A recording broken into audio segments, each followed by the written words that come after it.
Good evening, good afternoon, good morning, wherever you are. Welcome. Welcome to the Facebook Live. I hope everyone is doing well, had a wonderful Mother's Day. We just completed the Mother's Day weekend, and I think yesterday or today was the holy month ended. So Eid Mubarak to everyone that is Muslim here on the Facebook group. I think it's Ramadan Mubarak or however you say it. Good evening. So last week we were talking about, if you'll remember Kelly and Travis, we were talking about condition patterns. So we'll continue on that path. And let me introduce the panel members that are here for today. First, our wonderful Eileen that keeps us very streamlined. Good evening, Eileen. And then we have Travis, who is our musician and spiritual teacher on the panel. Good evening, Travis. And then we're joined by Kelly, who's our one and only Qigong teacher on the panel and a spiritual teacher. Good evening, Kelly. So this is a question, I think even online, Summer had posted it once, but we just brushed on it, right? So if y'all remember, we were kind of talking about condition patterns last week. And the reason why I want to delve into the condition patterns is we got really good responses from the participants on, oh, I didn't see it that way. Oh, I didn't see it that way, right, from our discussion of last week. So one of the questions that Summer asked was on surrogacy. So what do you think is the condition pattern, or what would be the karmic accumulation in surrogacy? Like somebody, like there's a, and especially since we are going from Mother's Day weekend and talking about mothers. So some couples say, okay, I cannot have a child and I'll take up this surrogate mother, right? So Travis, you want to start on that? What do you think is could be the condition pattern? Why would couples say, I want a surrogate child and go for that kind of childbirth? Thank you. Sure. So I'm not sure how clear I am on all this, but I'll kind of start and see. But I mean, because it's just on a practical level. I mean, the reason that people have a surrogate mother is typically you have the couple or whoever wants to have, or individual whoever wants to have the child is unable to, right? And so they have somebody else foster that child in their womb and birth that child. And so I'm not sure what we're asking exactly. I mean, I feel like it's a great act of generosity on the part of the the woman that wants to have that child and birth that child, and there's a beautiful thing there that we can do that. So what are we talking about? I don't really know, the karma of the child, or I'm not really sure what to say about it. I'm only thinking about it on a practical level. So at the practical level, you see the surrogate mother acting an act of kindness. Do you see that maybe at the practical level, the biological mother is actually abandoning the child? Can you see that as well? Well, yeah, I mean, yes, in a way, there's difficulty created there for sure. Yeah, because there's, I mean, there's a lot of deep connection there, right? There's a lot of deeply interwoven hearts and karma and what have you. I mean, as I see it, and so, but it in a way, it's not that much different from any other situation that one might find themselves in life, in that it's imperfect, it leaves something to be desired. It can make, if somebody starts to investigate, they are gonna scratch the surface and see that oftentimes there's feelings of alienation, disconnectedness, abandonment, being incomplete, not knowing who you are. And all these things are, I think, are universal to all of our life situations. I mean, I probably just described something that all of us here on the panel have experienced in our own way, even though our lives growing up have been vastly different. So it's just another expression of consciousness that isn't aware of its universality, that isn't aware of itself on a deeper level. And that's what happens, is we're born into these lives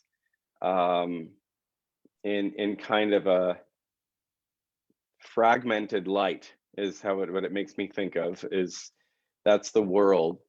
And so, and we have that experience of being differentiated from life, differentiated from God, separate from, apart from. And so, is that going to happen with a child in that situation? Yes. Is it very different from anybody else's? Only in the expression of it. But ultimately, it has those same traits. And it's like it's like a you know, if they were all branches of a tree, all of our different lives and the way our lives, they branch out into a new space, into an open space that isn't being occupied. So this is another branch, you know, being a surrogate child. And there are challenges that come with that, entering into that space. It's different than the other spaces around it. But let's just take right now, rather than the parents, the example of the child in the situation. Doesn't matter, you could take any of them. And if the child starts to ask who it is and question itself and go, what is my origin? Who am I on a deeper level? That branch is going to trace itself back and see that it isn't disconnected. While it might be branching out into a space all its own and be an utterly unique expression and be doing something new and different than what has been done before, it can follow itself back and see that it's not disconnected or separate from or apart from the great tree of life, that indeed it is the tree. And so, and that it indeed it is all the other branches in its way. And so, so that's what I see, is we have these challenges and we feel alone. And like, you know, what is it? There's a line in a Bob Marley song I remember that I don't remember the whole line, but it says, every man thinks his burden is the heaviest. It just repeats that over and over. And so we all have very unique challenges. And to us, in our minds, we usually think, oh, nobody knows the challenges that I know. Mine are worse and greater than others. And so, but ultimately they're all just different. And we're all on that journey back home toward the realization of the truth of being undifferentiated from ourselves, undifferentiated from one another, undifferentiated from the utmost, from the heart of life, from God, from whatever you want to call it.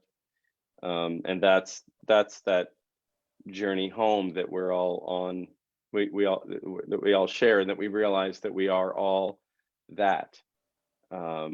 We all share the same deep I, to borrow from Eckhart Tolle's kind of language around that, I think. So I don't know if that's helpful or speaks to that, but that's what comes up for me. So it's a transcendence for the child. Transcend your limitation, which is the abandonment. Yes, we all have limitations, and you actually use the very limitations to go beyond them. You know, when I was young, and my dad would teaching me about playing the guitar. He says it's just a piece of wood with 22 frets and 6 strings. It's utterly limited, but you use those limits. Those very limits are what you use to tap into the unlimited. And the unlimited expresses itself through those limits. So, and in that way, then we can embrace the beauty of our limitations, and kind of celebrate the diversity of all of the complementary expressions of life that we happen to be. Thank you so much, Travis. Mm-hmm. Kelly, did you want to speak about, I think you mentioned a little bit the last time that Summer had asked the question, but I wanted to delve into it because she has another parallel question to the same question, which I'll bring up again. So we're talking about surrogacy. Mm-hmm. And in the relation of spiritual path, spiritual journey. I don't really connect the whole abandonment thing with surrogacy. Surrogacy usually happens when people cannot conceive themselves physically. And there's usually, it's also an industry, big business, there's money in it. But there's also the reality that if a couple cannot conceive, if they give their sperm and their ovum to, and it's implanted into a surrogate mother, someone who is fertile and who can conceive, then what happens energetically is that you actually have the parents, the actual donors of the DNA, plus the energy of the person who carries the baby to term, imprinted on that child, along with that embodiment, that spirit, that heart's past embodiment karma. So it's basically, you have the parents and you have the surrogate mother's karma imprinted onto that child, and the child's, that being's own past embodiment, energetic weight, all rolled up in one. And, in terms of that child, that individual, that being coming into this reality, being born into the 3D reality illusion, it's going to be a little bit more complicated because of the learned behaviors, the imprinting, the energetic imprinting that we get no matter what from our parents, and in this case, as well as the surrogate mother who brings the baby to term. So being able to have a understanding of the personalities of, those three individuals who contributed to the whole surrogacy is really important. And that's where you get all the information in terms of understanding patterns, behaviors, and belief structures and limitations that that child would then be carrying and have had imprinted on them from the surrogate mother and the parents. And this is sort of where the whole, nature versus nurture argument sort of gets very practical in terms of understanding that it's never one or the other. And because there is a surrogate mother involved, the psychological imprinting, the energetic imprinting on that child while they're in the womb is a real factor. And being conscious of those elements, and the parents of a surrogate child, a child who's brought to term through surrogacy, it's really important to understand those kind of mechanics and how everything is interwoven and layered upon itself. Because going inside, when that person, that individual decides to become aware of themselves, they'll find aspects of their personality that have nothing to do with their biological parents, but that have got everything to do with the surrogate mother.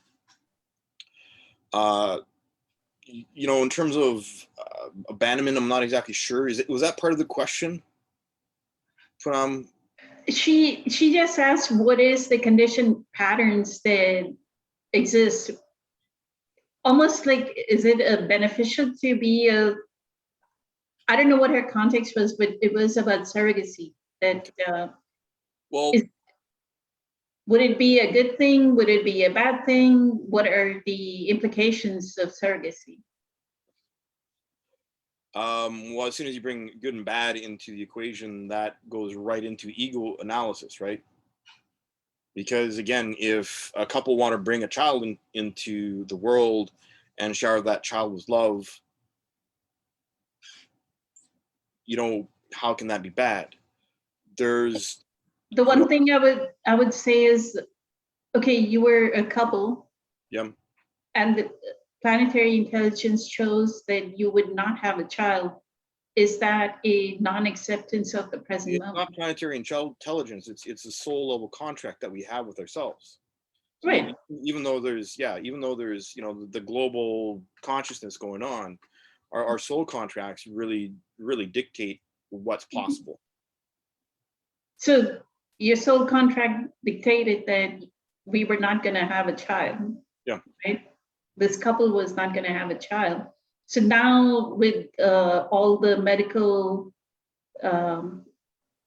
advances that medicine has made, we are going to have this crafted baby, right? Crafted by the doctor, gynecologist baby. Okay. So to me, even that is karmic, right? That you're creating karma by not accepting the present moment, that you're not going to have a child. That's one way to look at it, but again, sometimes I'd also disagree with that, because sometimes the whole point is to overcome the current situation, and that is how, yes, what we have soul contracts, we end up with someone, we can't have children together, but we feel so strongly in our hearts to have children that in order to understand our journey, people will come together and they'll find the means to have a child together, whether or not it's through adoption or surrogacy. I mean, there's karma in a lot of things, right? She asked the question, how does the surrogacy affect the personality of the child? So you already said something about that it's going to be the karma of the biological mother as well as the two parents. Yep. Three people's karma superimposed onto the child, right? Go ahead, Kelly. So yeah, how surrogacy will affect the child has everything to do with the level of awareness of the donor parents and the surrogate mother, and that will also, affect the capacity for, communication and that kind of relationship, and openness and honesty and authenticity about the reality, with that child when they get to the age where they can understand what the parents actually tell them and communicate to them about how they're brought into the world. So if they actually want to understand themselves, they, they'll have the three layers of personality imprinted on them. And, all the, what to expect when you're expecting books, and, women's bodies, women's wisdom books. And, there's a whole genre of literature out there about the actual effects of, like, when a child's in the womb, how the external events, the environment affect the child development, listening to music, the kind of people you're around, whether or not you're outdoors a lot. It's all been proven to actually really affect the personality. So it's all situational. There's no one way to say, oh, well, this is going to happen, no questions asked, this is just the way it is. And at the the soul level, again, this is the thing, maybe people who cannot have children feel so strongly in their hearts because they actually have a soul contract with a third being to actually facilitate a space for another being to come into existence on this planet, and that's why they feel so drawn. And of course, there's karma associated with that. Every action, especially if we're in our ego and in our minds and stuff like that, and we don't understand why we're actually being pulled towards a certain action to cause something to happen or to facilitate something to happen. yeah, there's definite karma that's going to be accrued that then has to be dealt with at a later, junction. Um, Sometimes people bring children into the world to shower them with love and affection because in a past life, you know, one person, they're on either sides of a war and they're bitter enemies, and now they have this huge opportunity to heal everything. Um, how does surrogacy affect a child? It depends on the adults involved and whether or not those adults are good at adulting and communicating and stuff like that. It's all situational, as there's no one answer for that question as far as I'm concerned. At least that's my 2 cents. The abandonment part was because they're not going to potentially not see the unless the parents make a conscious effort to keep the biological mother in the relationship. Most of the time, the biological mother is never like they cut themselves off from the biological mother. So the child is not going to see the biological mother. And there is always a connection, that umbilical cord. Yep. There is a connection to the biological mother. How much ever humans may think that I'm going to cut the relationship up, right? The other thing that I see is the mother who is the couple, right? The mother who's not the biological mother is always going to carry a sense of deep guilt. Guilt of not being able to bear a child. So she superimposes it on the child, and the child can be raised with this, Eileen, right before this Facebook Live Q&A was talking about fear. The child can grow up with, you can be so overly protective of the child just out of that guilt, right? You can end up being, and I've seen that quite a bit. Like I know a couple who has a child and they're overly protective of their child, but the mother is the one that constantly does not want her child to be harmed. Nothing should be happening. They're changing from one child care center to another child care center because they have a quarrel with the caregiver of the child, right? So I see that potentially there can be guilt and the guilt can transfer as being overly protective of the child. Because you get the sense of, this is not a child that was born from me, right? Even though it was it's totally different because I've had a child. It's totally different when the child is yours. You kind of have that connection, right? From a mother who has had that umbilical cord kind of connection with the child, they're going to have a different kind of connection with somebody that's born off them than somebody who's not born off of them. But every human being is every human being. You can love somebody who is not your own child, right? That's what we are transcending here. But that can play out as well. So that's one part that I wanted to bring up. Thank you. Thank you for your input. Eileen, do you have anything to say about this? And thank you for the correction from Summer. No problem.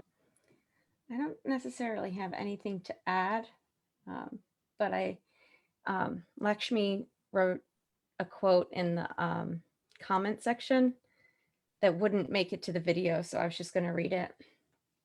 It says, she said, as I'm listening to this, I opened an old book, and in that I wrote this quote: life is labor pain. We are here to give birth to ourselves. Quote is from Bernie Siegel. Beautiful. So true. So I just wanted to share that. Thank you. Thank you, Eileen. Good evening, Lakshmi. Good to have all of you here, right? Thank you. So the second question in parallel to this question that Summer had asked was taking up a child. Travis, you're going to smile about this. taking up a child that is a different race, what is the effect on the child? Like you're going to adopt a child of a different race. What is the, go ahead. What it's a funny thing. I mean, it's because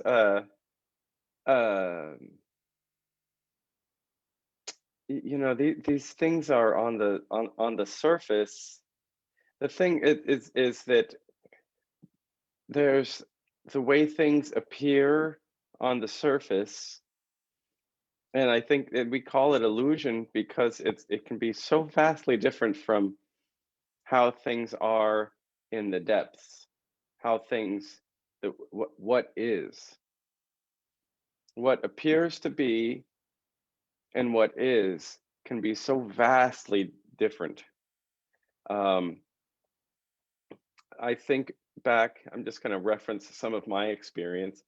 I think back, one thing I've always loved and been very grateful for, and my family has all its problems and all these things for sure, but my father, most of the time, ever since I could remember, my father was with my stepmother and my stepbrother. And my father loves all, not just the children in our family, but all children. He would treat any child like his child. And so while there may be things he didn't have or know that he had, or things that he didn't know he could access to give and share, that was one thing that I always had. And that's huge. I've experienced otherwise where somebody might treat you a little differently than they would treat their child, and children feel that.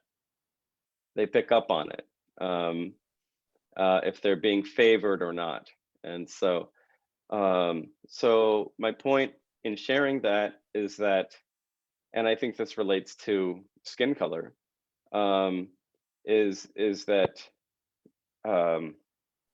one can love just the same, and the more that we can know who we are on a deep level, the more able to do that we are, the more, and because when we know ourselves deeply, we know others deeply, because that's the part that is the same. That's the essence, that's the truth, not the apparent reality, not the reflective surface of the ocean, not the waves of the ocean, but the depths of the ocean. And so we all go, oh, I'm a little wave, I'm a little wave. The way the light reflects off of me looks a little different than the way the light reflects off of me. And we go, oh, so for those of us who can only see the surface of something, these things are problematic. For those of us who can see into life, not just see the surface of life, but who can see deeply into life and be changed by it, and be touched and moved and stirred in our soul by what we see, when that happens, then we're better able to give each child what they need, and that's love, the same love. And so I think it doesn't matter. Our differences are just the thin layer of the surface, the reflective layer of the surface, and ultimately they're complementary because it makes life a little more colorful. It gives variety to life, and that's part of what makes life so beautiful. So we can embrace and enjoy those differences, knowing that really it's just taking place on the surface. In the depths, we all share the same heart, and that's the heart of life. So we should that you know, if indeed there is a God and God has a heart, that's your heart and not different. So so and if we can share that with children, regardless of their skin tone, good for them. So, and good for us. So I love the fact that you always go to your immutable and the eternal, the infinite.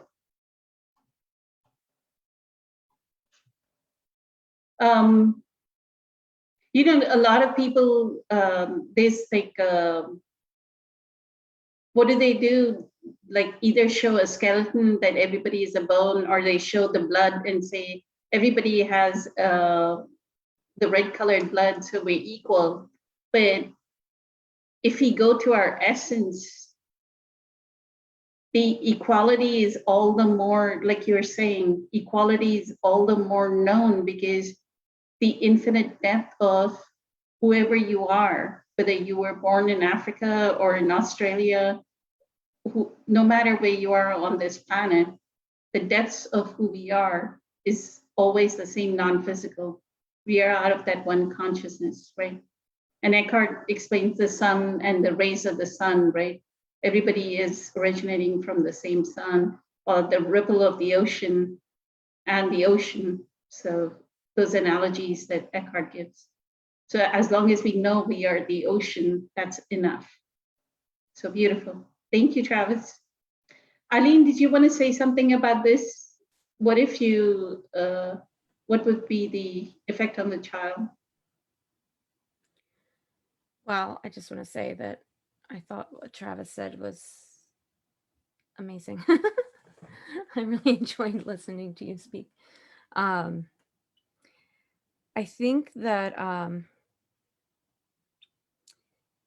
it still goes back to the patterns of the parent and the conditioning of the parent, because I wholeheartedly agree with what Travis is saying, but not really, but additionally, from a parent's perspective, which then of course affects the child, that has to be done in a place of complete love and acceptance, and not some type of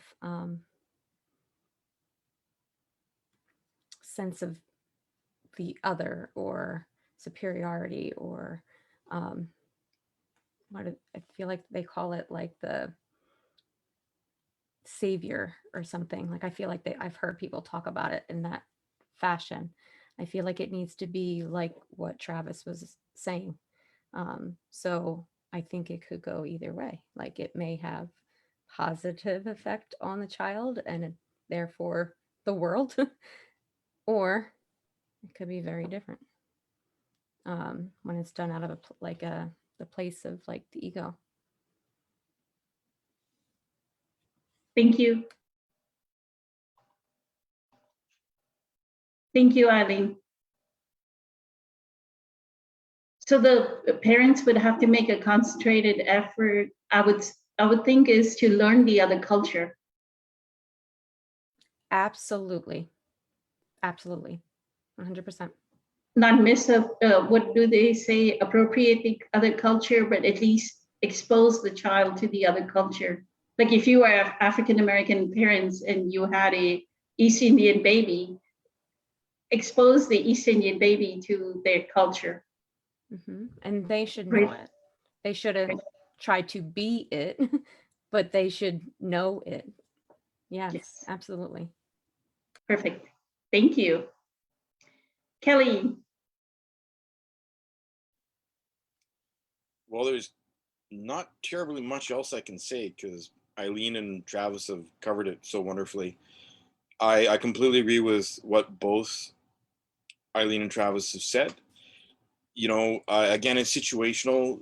The effect on, I mean, for me, I didn't understand. I'll give a little personal story here. I didn't understand that racism existed when I was a kid until I came. I lived in a different province. I was going to grade school, kindergarten, and it was a very ethnically diverse school, which I thought was normal, totally normal. Had African, Asian, East Indian friends. It was great. It was wonderful. And then I moved here to Manitoba, and I ended up in a French Catholic school where everyone's white, and anyone else who is not French or Catholic, the racism towards anyone who was not, and I wasn't French and I wasn't Catholic, so I got into all sorts of scuffles until my grandpa taught me how to box. And then people stayed away from me, which is the origins of how I got into martial arts. You know, it was a huge eye opener. Like, I didn't understand it, and then and it made me really, really sad, and really, really reflect on the difference, and it really made me miss my school in Regina, Saskatchewan, where I was born. I really liked what Travis said about, we're all the same inside. You go and put on what you said about when you go to the eternal aspects of who we are, there is no such thing as race. We're all light. We're all energy. The whole concept of race was a very imperialistic, biology-driven concept that was promoted to justify empire building by the European powers. And the logic that they used back in the day, when this is like when biology, they're trying to classify different cultures, so they decided to go by skin tone because that was supposedly the easiest way to do it. And it's just really skewed cultural relations around the globe ever since. The things people who want to build an empire want to use to justify their egos, right?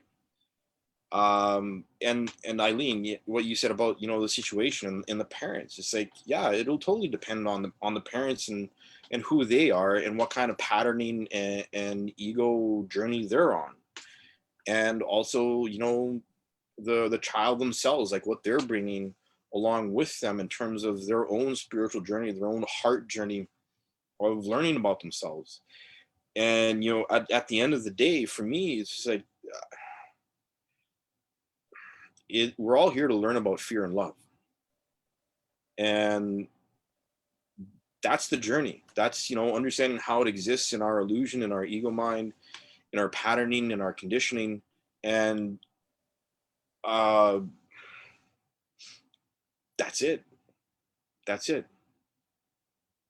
Because everyone has a heart, everyone has feelings, everyone has emotions, everyone has a nervous system that responds to triggers and their conditioning and their patterning. And whether or not I know people who have adopted, who are Caucasian and who have adopted children of a different culture because they love children and they love supporting and helping other people and wanting people to have a healthy, positive life. And it's a beautiful thing. And I feel that that's probably the most important point of reference to understand that kind of situation. I've seen, there's a beautiful video that I came across, is about 8-9 months ago, of a little African-American girl being adopted.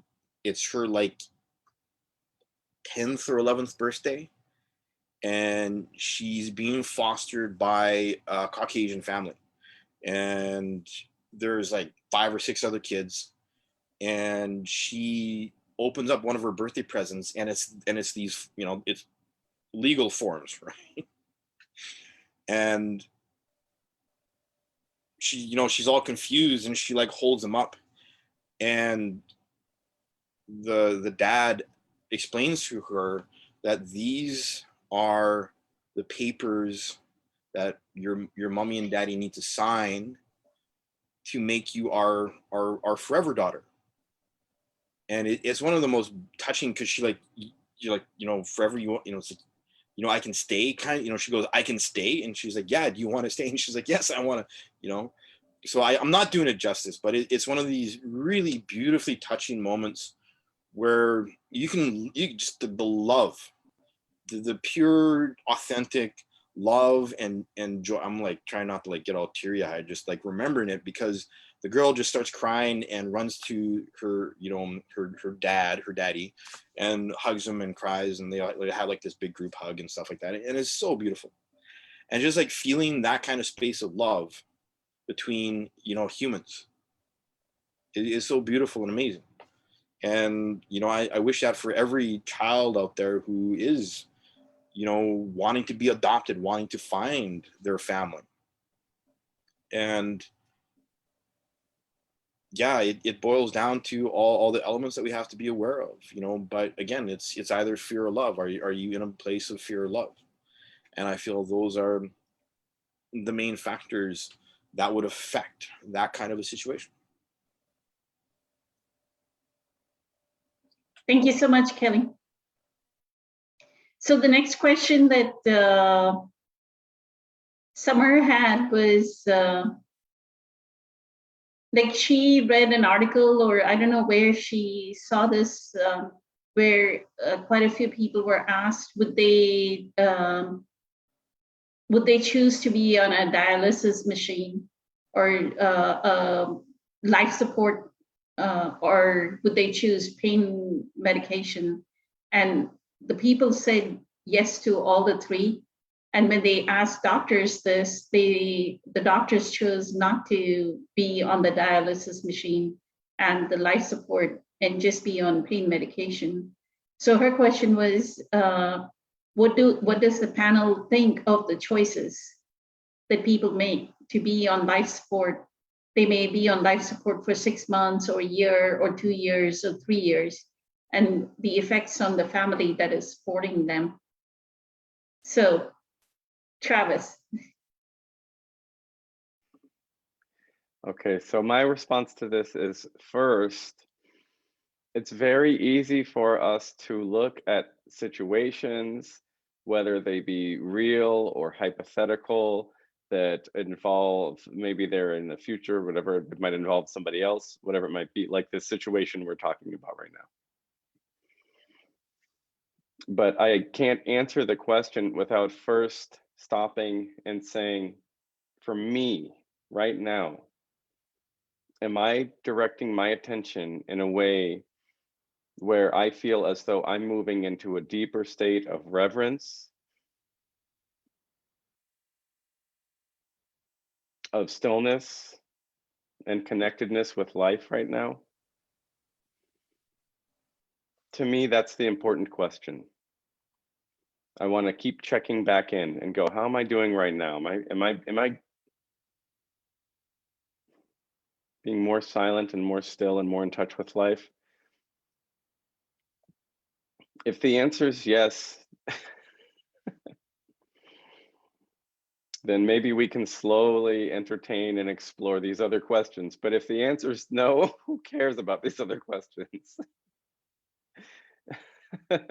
Because we have to take responsibility for ourselves and one another right now.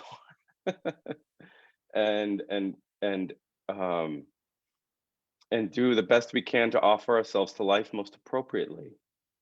So let us not look at all these things out here as a distraction from looking at the most important question, which is, am I directing myself toward the heart of life right now? Am I giving myself over as wholeheartedly as I can to life in this moment? Because that's the greatest contribution we can give. And we're all only here for so long. So it's important that we use our time wisely. Whether or not we want to connect ourselves to machines to stay here longer, it doesn't matter very much. It's kind of like, should I part my hair on the left or on the right? Doesn't matter. You're going to be here for anywhere from a moment to, 80 years, 100 years, a few decades. It's just a few decades. It's not that much difference from the moment you're born till the moment you die. What's just a little, where's the end line? Here's the start, okay? The end, it ends either way. It doesn't matter. So that doesn't matter. What matters is the quality of the time that we're here. Are we preparing for that moment when we leave? Is that going to be a rock and roll cool moment? Because if it's not, we have work to do, and so we have to turn our attention in on itself and pay attention to our attention. We have to turn our awareness in on itself so that we're aware of awareness, as awareness. and we can only do that right now. So what was the question? What would you choose for yourself? Like if you were, Right. if you And have why the the doctors? option. Right. Because I had a neighbor and we were having a discussion like this when my mother was doing chemo and radiation for cancer, and his uncle was a doctor, and all of his other doctor friends said they would never do chemo and radiation. They just let it take them.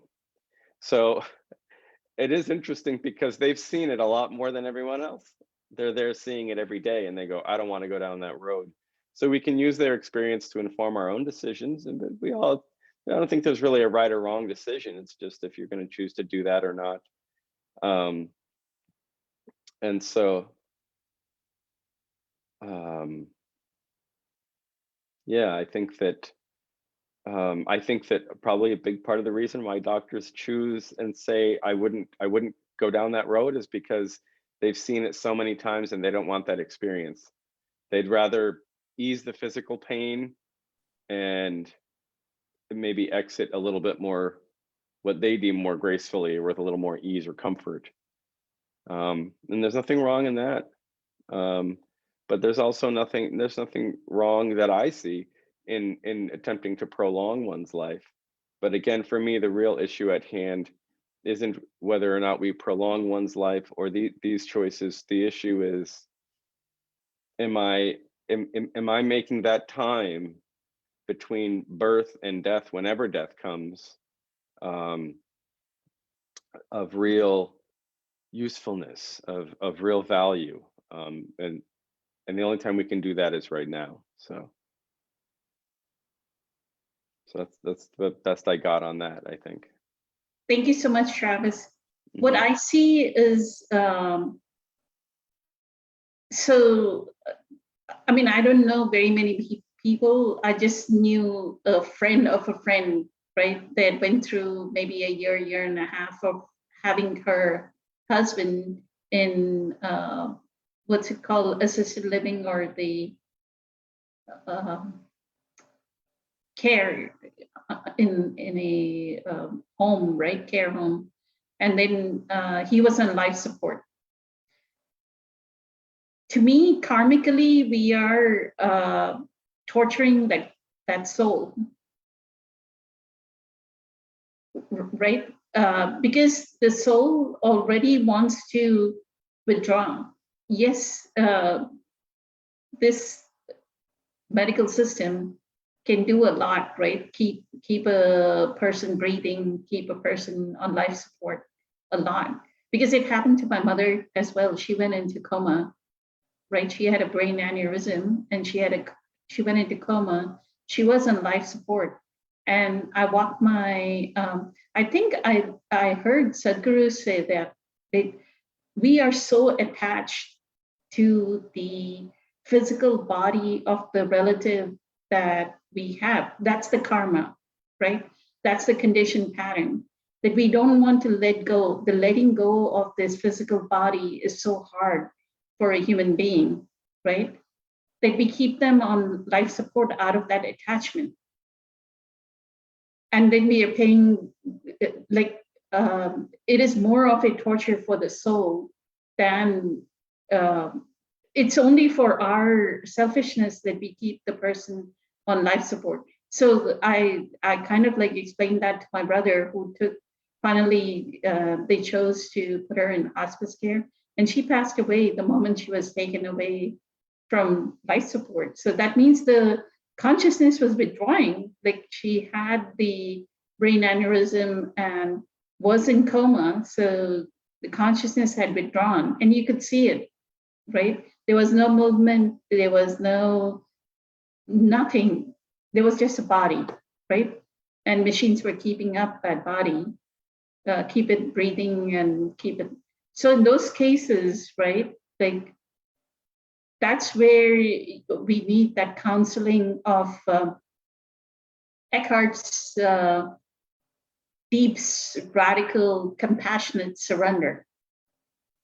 That is what is, that it is knowing of what you were talking about, that in the non-physical, we are one. That, yeah, this human being may, if we take away the life support, this human being is going to be all the more in peace, like you had the peace with your mother when she passed away, right? I had that peace when my mother passed away, that she's no longer suffering. There was so much suffering of the physical body, so much suffering, incredible suffering. Yeah. Right. I think that we suffer from a collective epidemic of not being aware enough of what can't be lost. So to us, it's like everything being lost, and so that's what because it really is. It's just the end of that wave, the ocean of us of what it is. It's all still there. It's all still there. Just looks a little different. So yeah. What is the consciousness that was a solid ice turned into water, then turned into vapor, and it's still H2O, right? Yes. Thank you. Thank you so much, Travis. So that's what I see is a lot of people, they're not understanding that they're creating more karma by hanging on to this relative or the mother or husband, just hanging on, right? Because the second thing is if it's a husband or a partner, then you're losing there's not only the loss of the physical form of the husband or partner that you may have been married for 20, 30 years. The second is you're losing the role, I'm the wife of so-and-so. And everybody should read chapter 4 of Eckhart's A New Earth, because he defines roles and our identification with roles so clearly in chapter 4.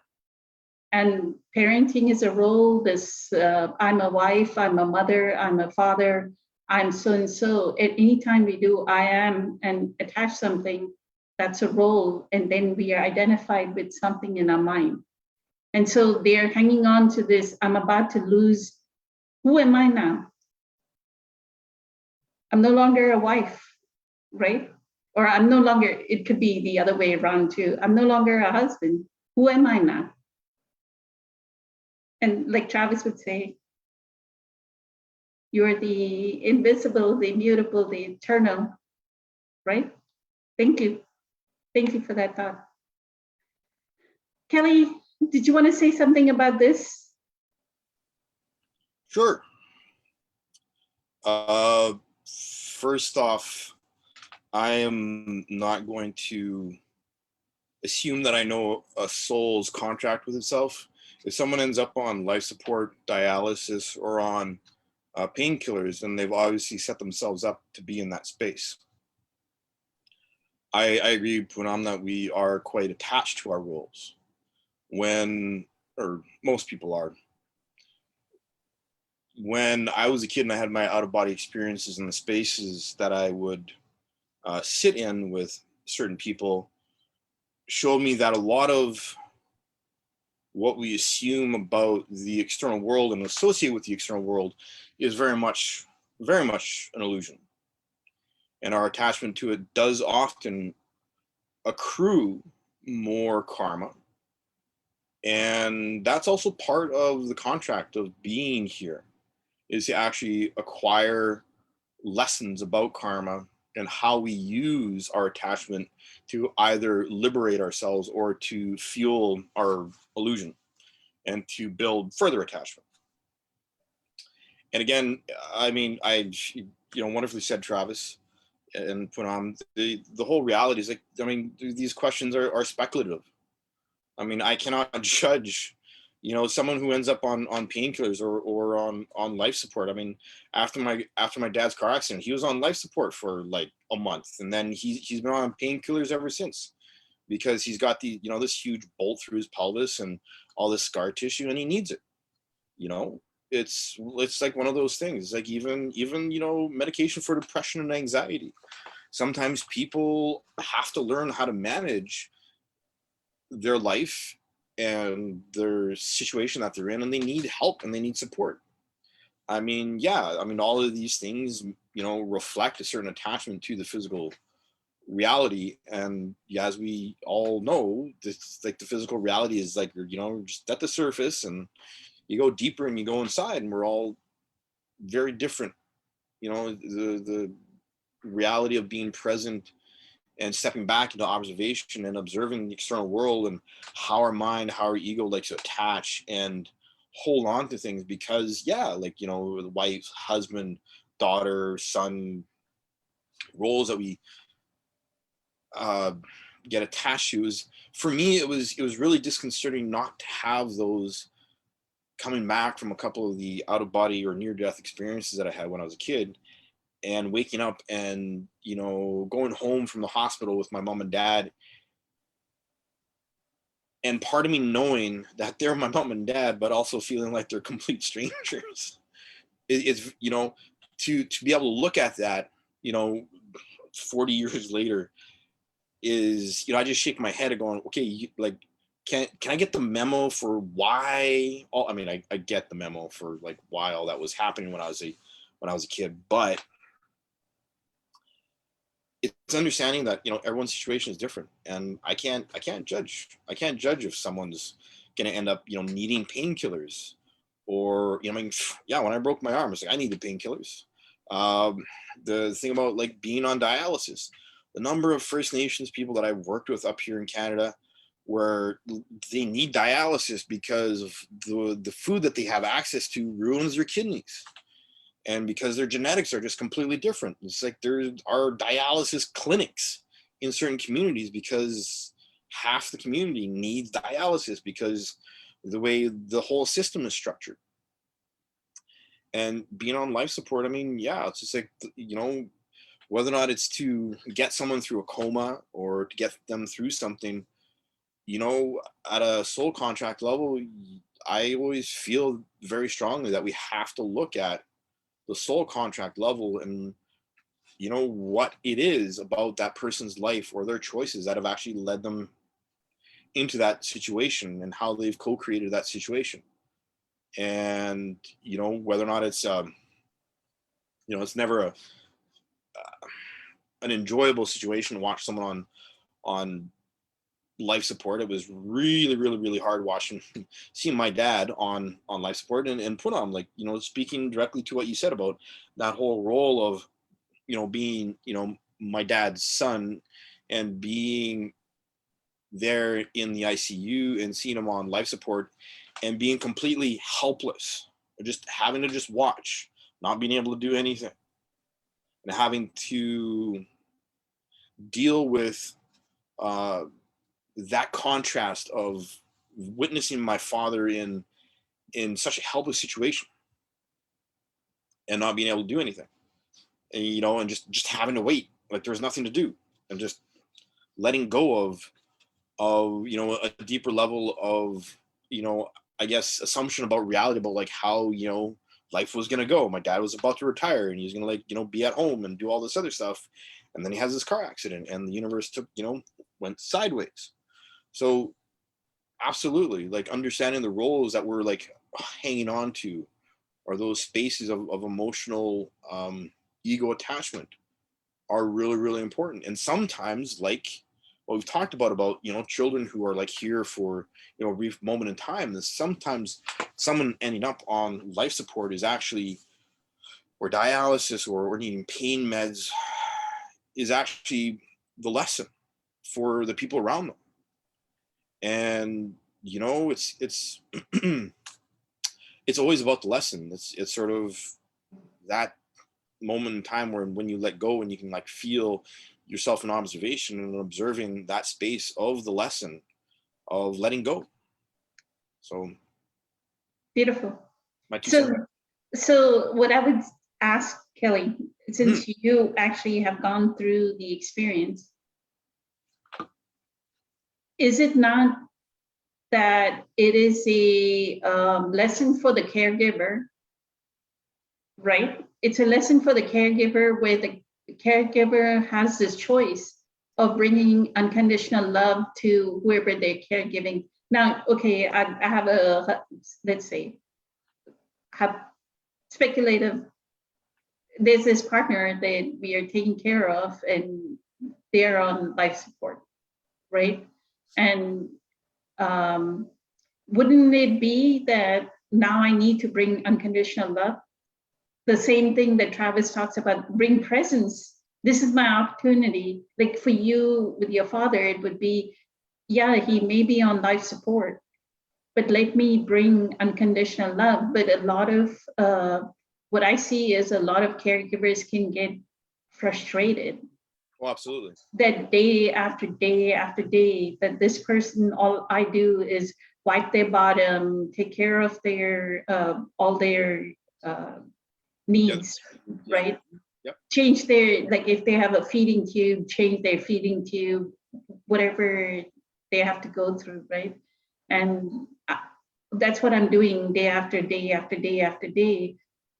It almost is you kind of have to bring presence to that, like allow your presence to flow into that so that you can, what Eckhart calls consciously suffer with them.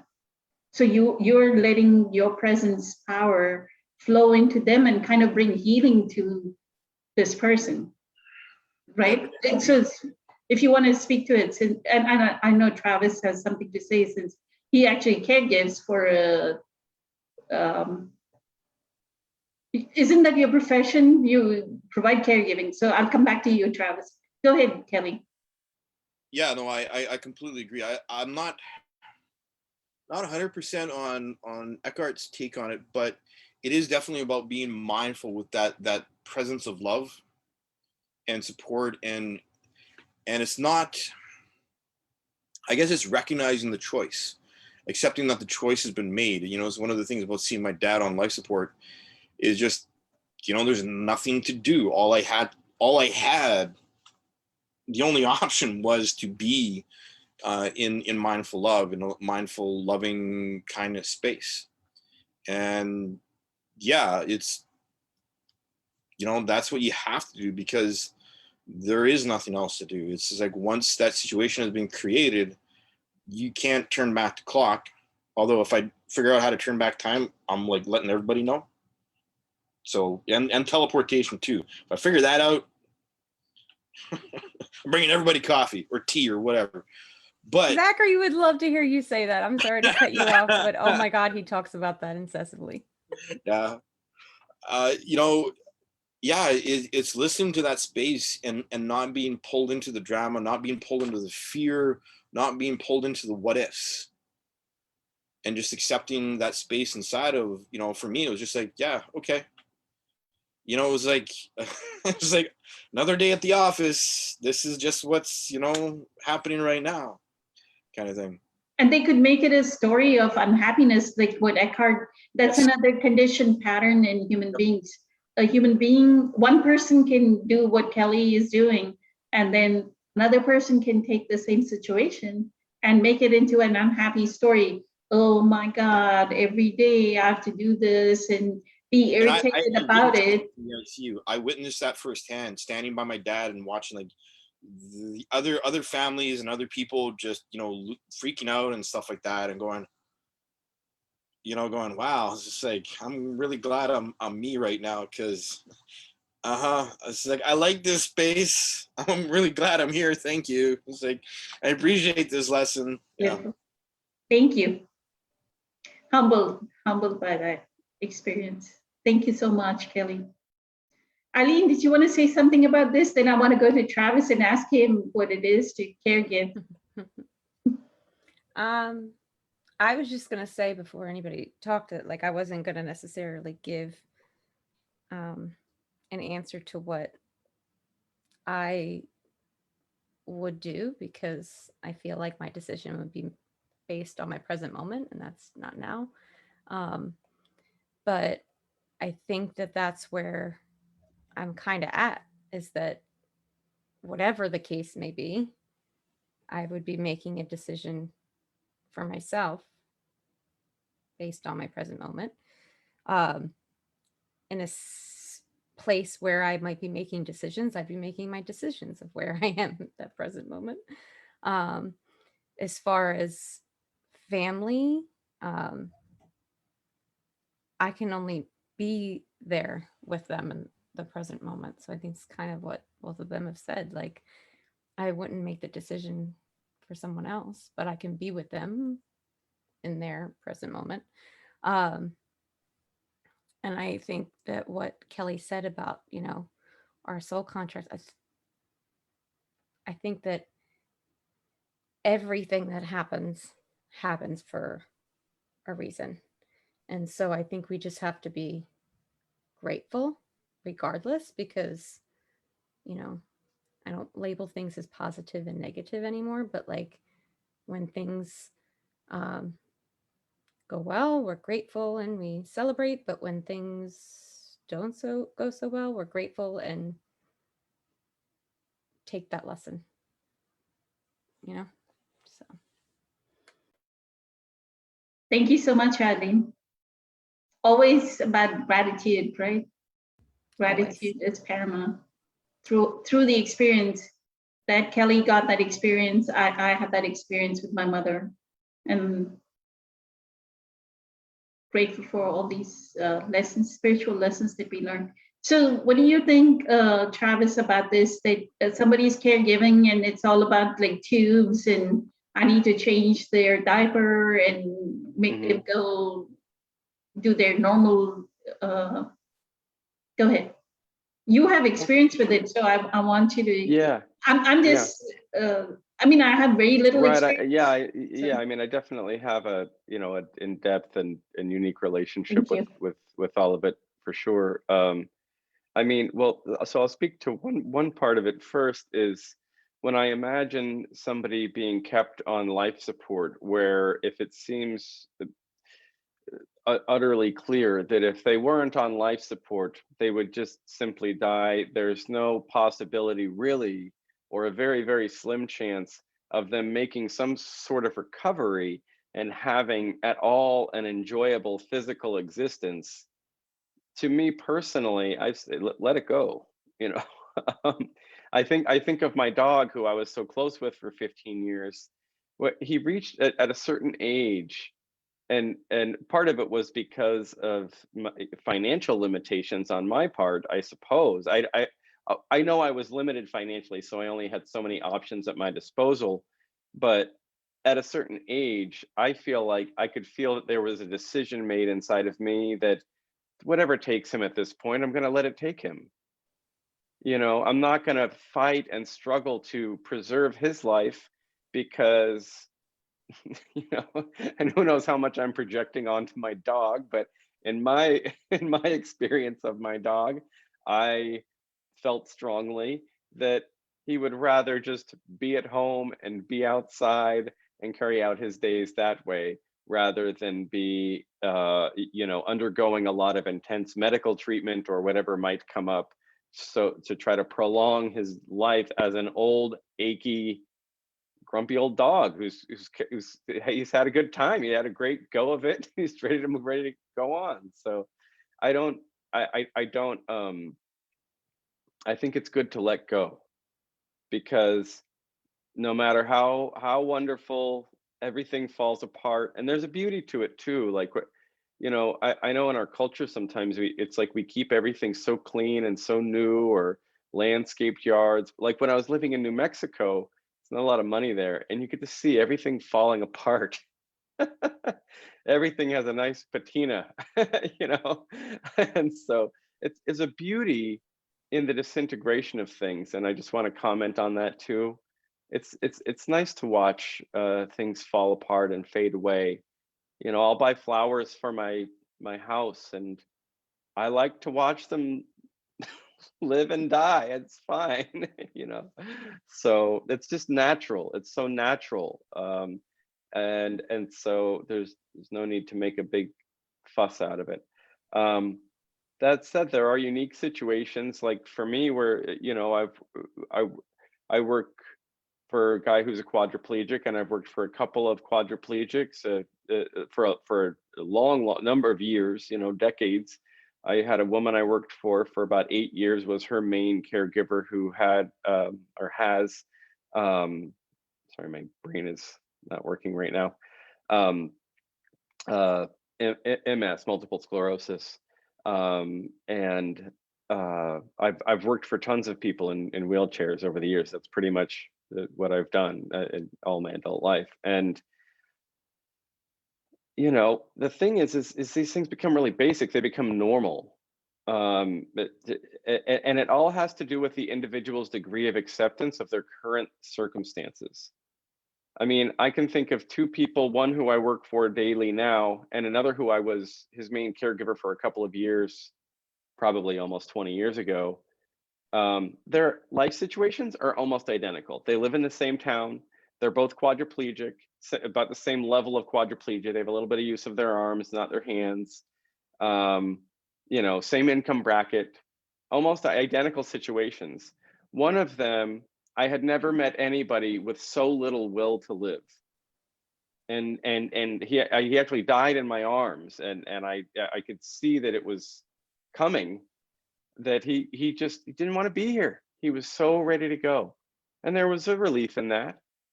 And my other friend has a better attitude and general disposition than almost anybody I know.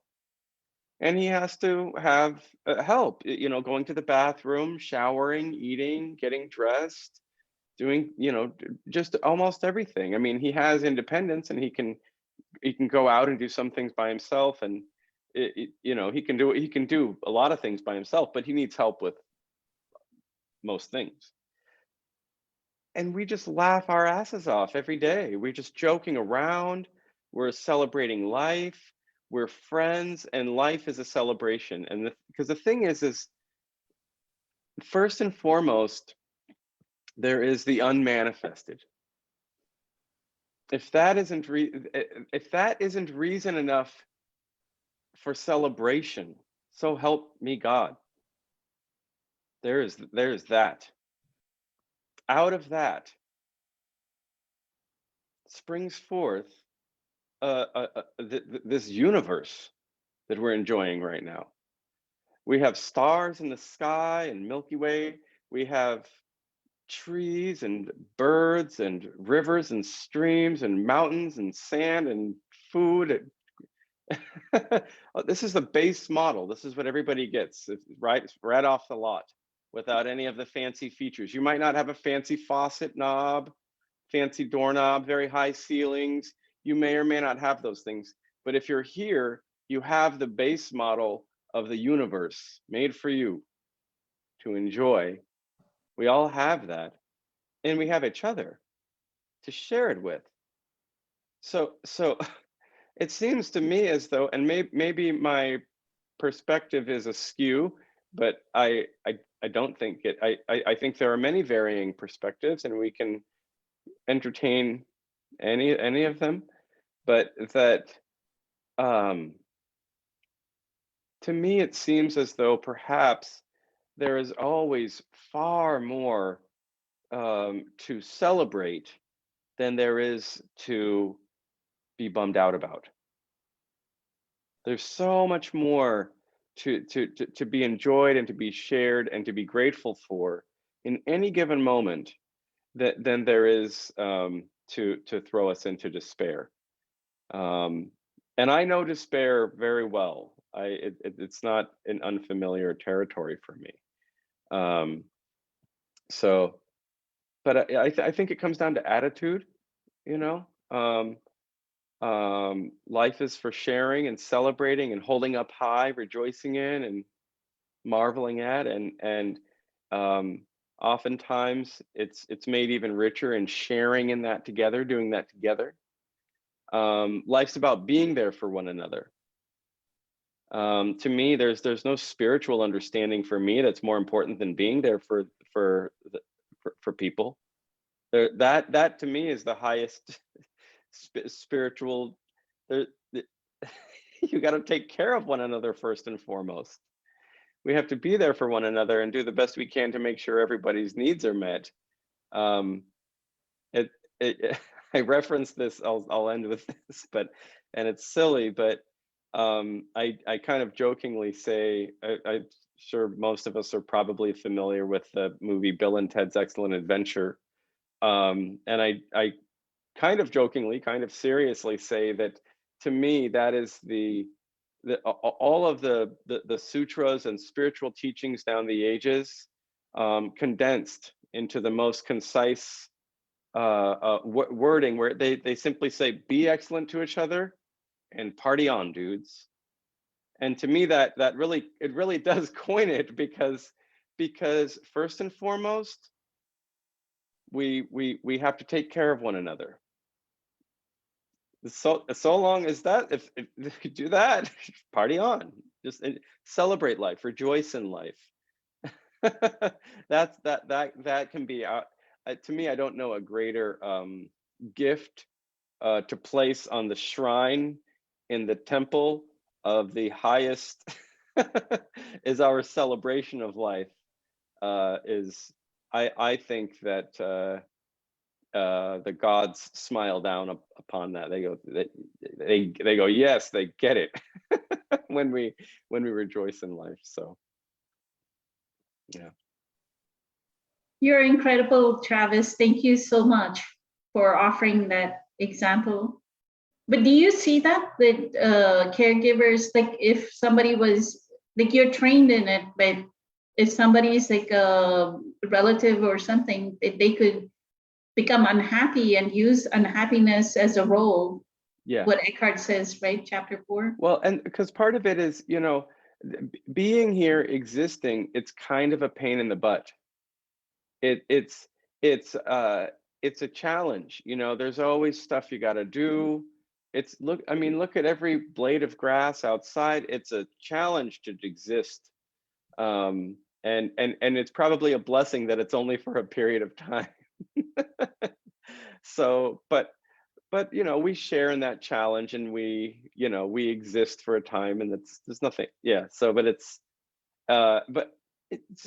like if you have a kid, it's just the same. Sometimes when we're young, we have a lot more needs.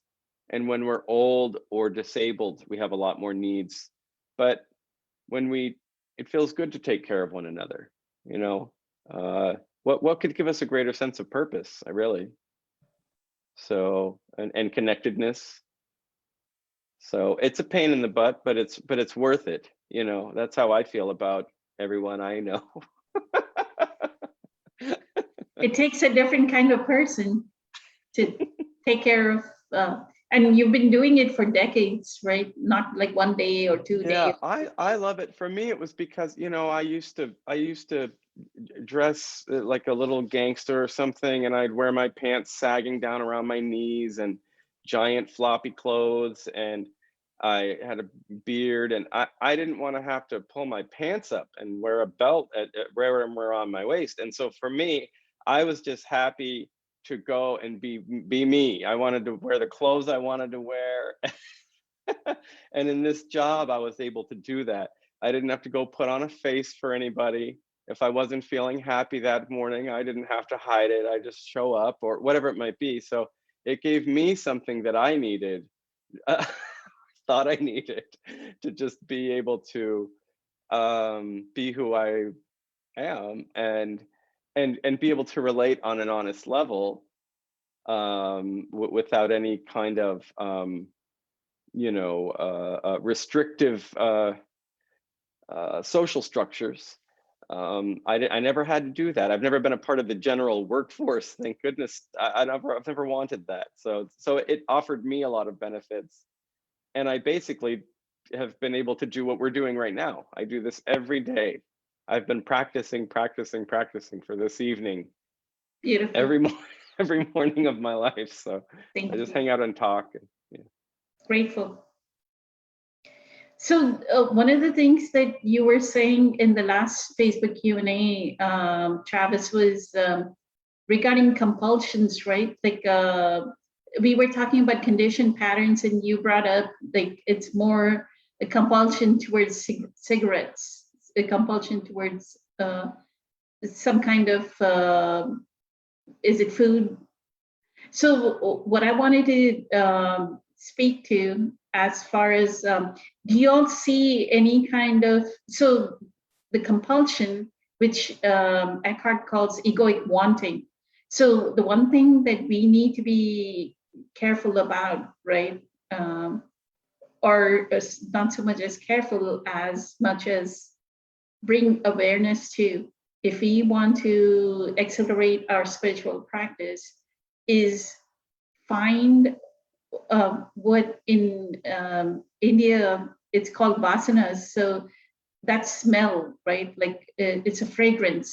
So where is that fragrance pulling us into, right? Yeah, we may say, so for me, yeah, I may say that I overcame alcohol, or I overcame tobacco, or I didn't do any of those, but that was like willpower, right? I just, as a child, as an 8-year-old child or 7-year-old child, I looked at somebody who was alcoholic and said, I'm never going to touch alcohol. And I was very stubborn about it. It was out of stubbornness of anybody who said, hey, here's a glass of wine or here's a glass of champagne, I would just say no out of willpower. There was no spiritual presence about it. It was just a decision. But that fragrance, right, that pull is there. And what we need to pay attention, if you want to understand our karmic accumulation, we need to see where is the pull. So for me, okay, these may not be the pull, but the pull was always there with food. And that's why I have a weight gain too, right? Like I ate the wrong things. I love deep fried food. I love Lay's potato chips, right? Crunchy stuff. So I've eaten the worst kind of foods, right? The first 20, 30 years. It's been like a 10-year practice that I've slowly, like maybe stopped all, what do you call it? Any kind of soda, not drinking bubbly things, right? I dropped it like 10 years back. Not drinking, I've not had Dr. Pepper or Sprite or poor thing, these beverage companies, if you start doing that, right, as a whole. Like I explained, right? So I want y'all to look into yourself and see if y'all can bring up, and we'll end at that because I think it's time. But I want y'all to look into yourself, and like I said about my vulnerability, right? That food has been my vulnerability. And because of the medical medium protocol and naturally the restrictions that that diet has, right? That you cannot have apple cider vinegar, you cannot have nutritional yeast, you cannot have gluten, so you cannot have tofu, right? Even if you say vegan, it's like such a more stringent vegan diet that you can't even have tofu. Because a lot of vegan people, okay, let's take protein, get it from tofu. But no, he says don't even, tofu has gluten, so I cannot even have tofu. So soybean, corn, you cannot have corn. And I'm in Texas and we love corn, right? Here in Texas. So food, I've taken care of the very last compulsion. And the reason why I bring this up is the compulsion is so bad, is like in the beginning last year when I started on the diet, and I'm not in a situation where, okay, if I said gluten-free, there's not going to be any gluten-free, I can empty out my cupboards and there's not going to be any gluten-free. My son lives with me and there's enough pizza and bread and all kinds of things, cake and everything flowing around right over here. So initially the compulsion I can feel the pull that I'll take a piece of pizza, right? Now, not a single ounce of, like, it can be right there. I can smell it, and there's no compulsion. So I want y'all to speak to any compulsion that y'all think, and this goes for the participants. Y'all can type out there your responses. What can you look with the deep within yourself as a compulsion? And that's a karmic, that's what I'm releasing, is what I've noticed is finally this year, the very last karmic accumulation that I had, which was food, I'm letting go of it, right? No longer the pull is there, the egoic wanting. I had egoic wanting, like shopping was my egoic wanting, right? Constantly I wanted to go, yeah, I may not buy things for myself, I would buy things for others, right? So that I took care of 10 years back or 12 years back. But right now, the most recent compulsion that I wanted to talk about is, yeah, we may say, oh, pot or cigarettes, and nobody talks about food as addiction, right? Which is the most easiest addictive substance. Thinking, of course, Eckhart brings thinking is a compulsion, getting control of your thinking, but food. So Kelly, did you want to start on any kind of compulsion that you see? This fragrance, right? This pull, and what we need to focus on is the pull towards what a compulsion is. Go ahead. Thank you. Personal compulsions, that would probably be a real challenge for me to. Food was dealt with when I was a teenager. I had candida when I was 17 and had to spend about 7 years on a cleansing diet where there's no sugar, no fruit, no dairy, no bread, nothing other than basic vegetables, rice, and meat. I was on that diet for like 10 years, almost into my 30s.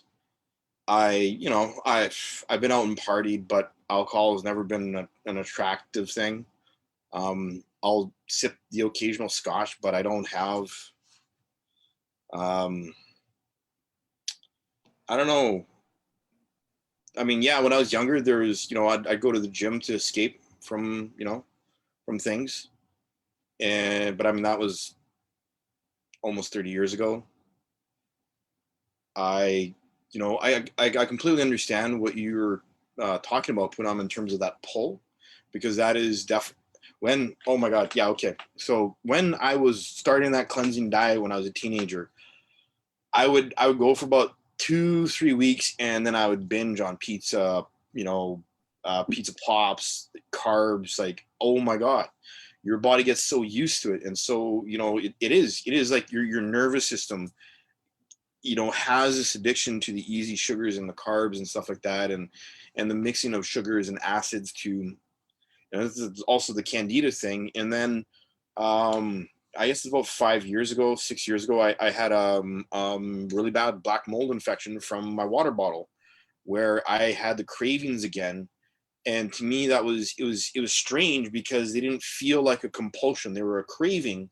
I felt them. I felt the craving for them, but I didn't feel any emotional attachment to them. But it was just the mold growth in my system that was craving the sugars and the salts and the acids. And it'd been such a long time since I've felt the cravings that it really took me a long time to clue in. And when I did, I just cleaned my system out. I lost 50 pounds just from not having the mold in my system. Like this is the other thing too, is like I was eating really clean. Again, it's just like, I mean, you've seen me eat my celery and my broccoli here. So, but yeah, when I was younger, I love food. I'm a Taurus. I come, half my family's Irish, half my family's, German. Food everywhere. Like family meals are ridiculous with the amount of food. I love eating. I love being able to eat them off a lot all at once. And because of the candida diet and the cleansing diet, it just changed everything. I had to learn how to fight that compulsion. And it's really hard at first. Like, it's just, like mind destroying, like just like soul crushing almost, because it's just like you want it, but you can't have it. And yeah, I went through cycles of being fine, and then I'd always be emotionally triggered when I'd binge. I'd have weekends, I'd stay over at my grandpa's, and they'd feed me anything I wanted.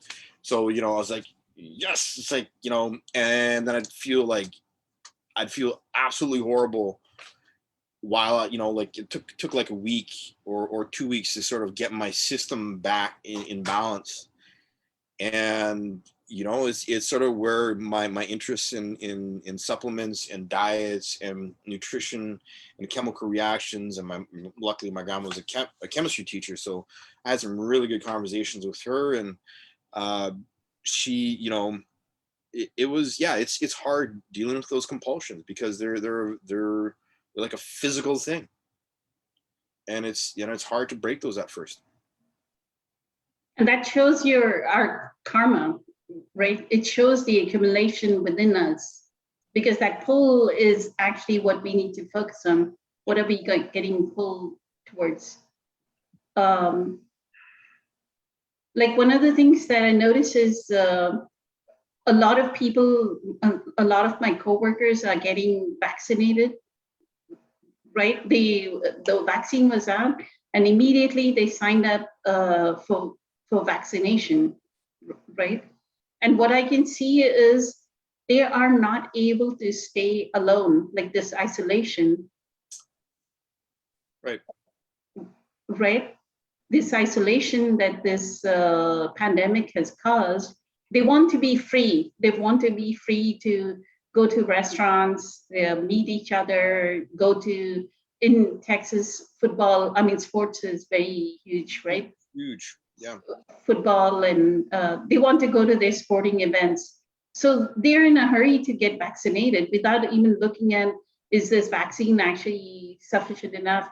You're not a first responder, you're not a paramedic, you're not a caregiver or anything of that sort, but you're just getting vaccinated just because you want that freedom, right? So that pull, I see that pull, that karmically they are not able to, the unease is there, the discomfort, the discontent is there. And I cannot be alone. I cannot be in this situation where I can be at home by myself. So thank you. Thank you so much, Kelly. Eileen is thinking. Her thinking cap is on. This I is knew exactly what it was as soon as you started asking. But then you kept talking and I was like, oh, I might not be going down the right path because mine isn't something that, most people probably would mention, because it's not food or alcohol or drugs or shopping or, any of the typical things. Mine is the same thing that it was for my dad. And it's working, like that incessive. I'm getting better now, much better in the last 2 years, tons better in the last 2 years actually, but it's still there. It's really still there. And it's bad. It really is. I have to like make a conscious effort not to do it, like just working around the clock. And my dad was the same way, 70, 80 hours a week working around the clock. And I've done the same thing. Beautiful. Phenomenal. Thank you so much for that example. So just like food, being a workaholic also is acceptable, right? In America, we think, yes, oh, she's so amazing that she works all the time. She should be given like all kinds of accolades and accomplishments, especially at work.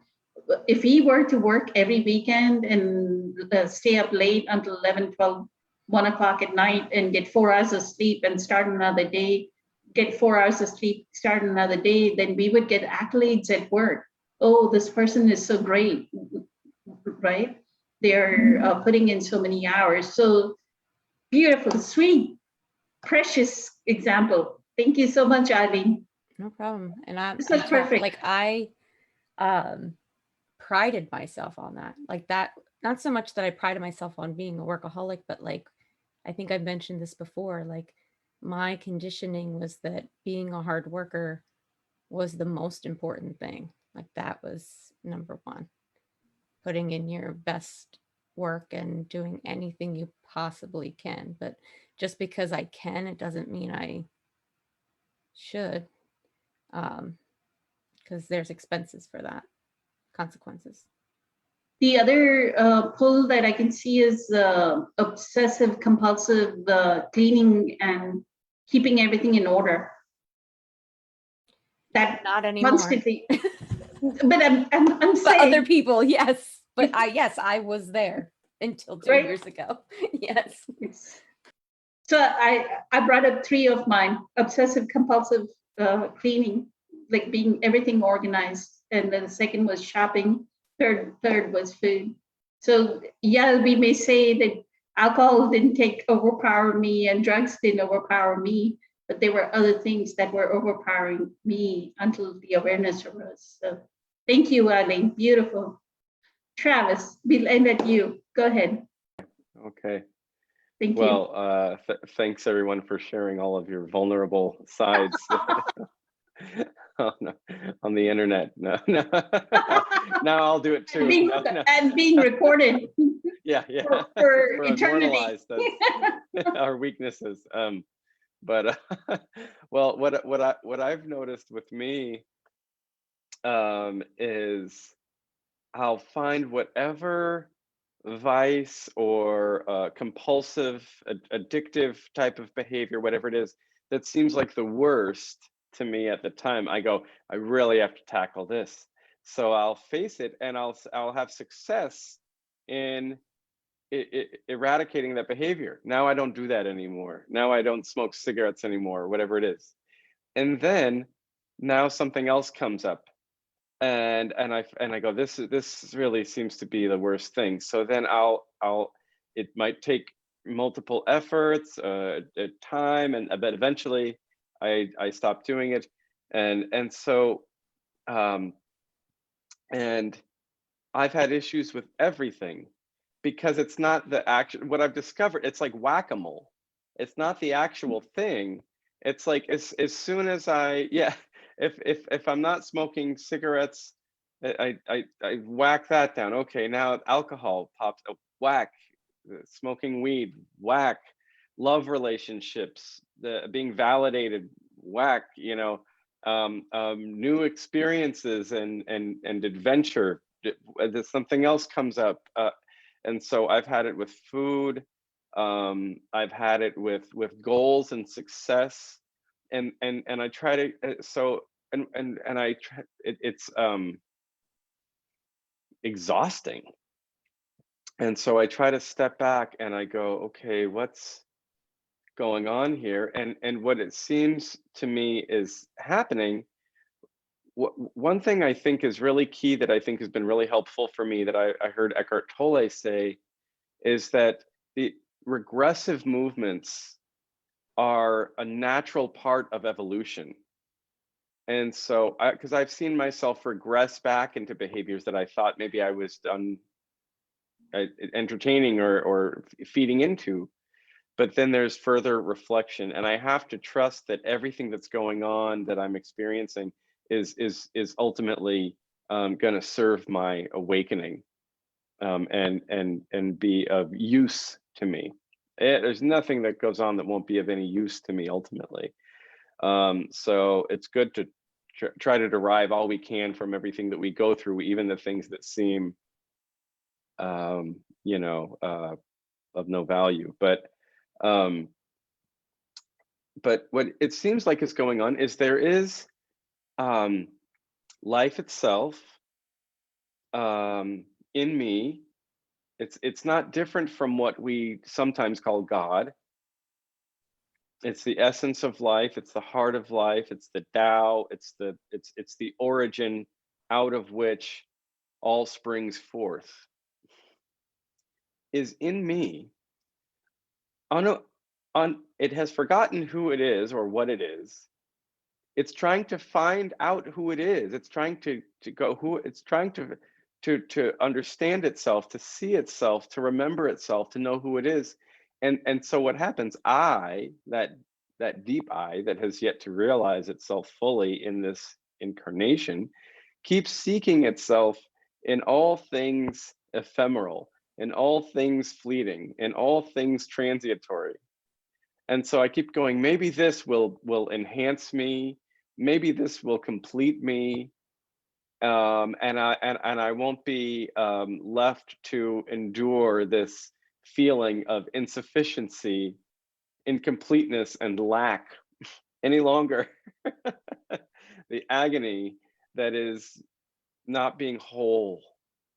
And so, but nothing's worked yet. And I've tried most things. I've tried success, I've tried drugs, I've tried relationships, I've tried all sorts of things. But by and by, so long as I keep paying attention, and I think that's the key, is to really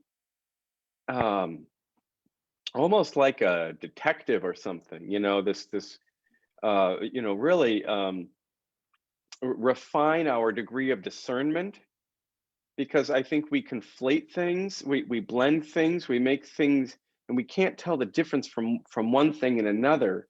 We equate them to it, and so I think that's what meditation is. And although it takes many forms, it doesn't just have to be sitting in the classic sense. But I think that's what meditation is we're refining our degree of ability to discern. We're refining, we're kind of sharp, so that we can go, oh, here is that which does not change, and everything else is happening to that. I am that which everything is happening to. I am that which the universe is happening to. I am that which nothing could, which does not diminish in time, which cannot be enhanced in any way. There's nothing that could happen. There's no event that could transpire, or any circumstances that could come about. There's no alignment of the stars and planets that could make that, which all of this is happening to, which I am, be any more whole or more complete. So my attention is coming back, right to the essence, to the heart, to the middle, and I'm by and by remembering who I am. And when that happens, you know what? All the time that it may take doesn't matter, because it undoes time, and then we don't even need time travel because there is no time. So that's the end of my time today. Beautiful. Thank you so much, Travis. Sharpen our discernment, our ability to discern, and then the deeper the attention, the more focused concentration or concentrated our attention becomes, and that'll take us deeper into who we essentially are, right? What a beautiful example. So the homework for everyone is to think of, and we'll talk about it next week, is think, what is your pull? What is your condition pattern? And the reason why I want to discuss it is because the more we are able to speak about it, the more we bring it to light, right, for everyone. Somebody may go, oh, I never looked at that pattern. That is me, right? Just because we speak about it, and let's see if he can bring out, and that'll accelerate the more we, what Travis was saying, the more discernment we have about where are we being pulled, the more attention we give it, the more we shine the light, we dissolve it. And the moment we dissolve it, we become our formlessness, our true essence. So honor and a privilege as always, week after week. Thank you so much. I'm grateful, eternally grateful. Many blessings, much love to everyone. Have a good day. Thank you. Bye.